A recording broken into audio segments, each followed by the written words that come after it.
Karma Mini. युञ्जन्नेवं सदात्मानं योगी नियतमानसः शान्तिं निर्वाणपरमां मत्संस्थामधिगच्छति. Thus practicing control of the body, mind and activities, the mystic transcendentalist attains to the kingdom of God or the abode of Krishna by cessation of material existence.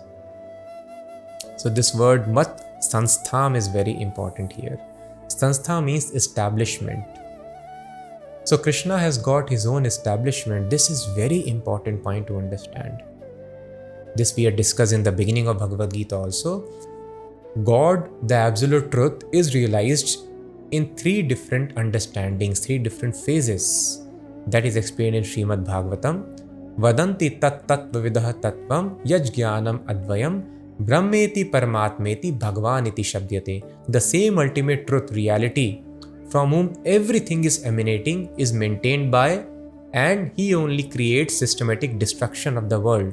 Who is he, the supreme truth? He is understood in three phases: Brahma, Paramatma and Bhagwan, which are non-different from one another. The example given is that of milk in the Shastras.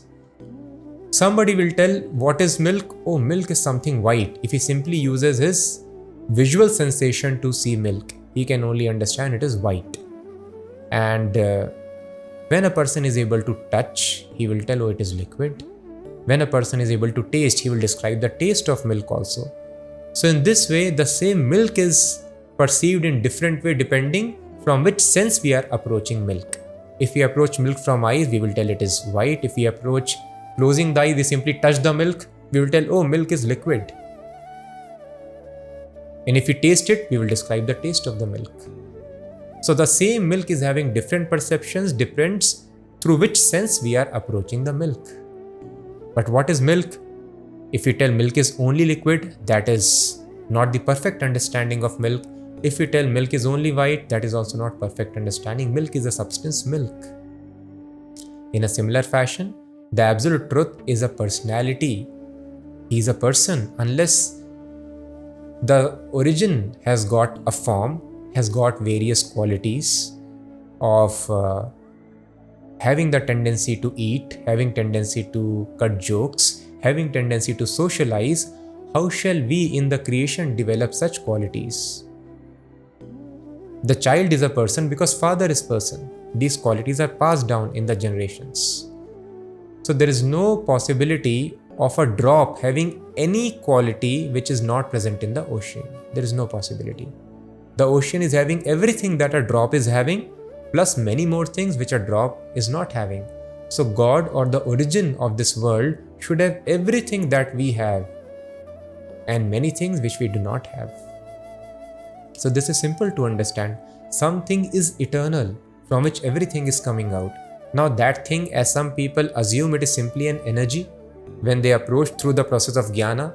So yes, Supreme God is also energy, because there is no difference between the energy and energetic. Just like sun and sunlight, there is no difference. Sunlight cannot exist without sun, or sun cannot exist, sun globe cannot exist without its light. Both are together one unit only. In that sense, there is no difference between God and his energy, but still there is difference. So if absolute truth is simply energy, then why so many forms, man, woman, and we want to socialize, we want to eat, this eating tendency, enjoying tendency, playing tendency, socializing tendency, how it is coming in us? Because it is present in the absolute truth. So this personal understanding is very important. Because of lack of impersonal understanding, simply talking energy, energy, energy and forgetting the energetic, people have become disinterested in spiritual life. Oh, what will I do by spiritual perfection? It appears kind of suicide that you have to go and mix in some energy. At least, even though there is misery here, there is some pleasure. I laugh, talk, walk with people. But no, spiritual life is also full of personal interaction. Spiritual life is also, there is a spiritual world.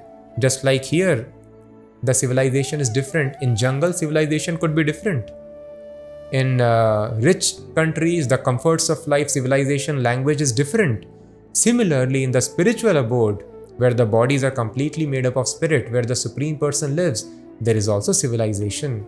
And Krishna is telling here, Mat Sanstham, to that establishment or my abode, my kingdom, Adhigachati, the yogi attains that place.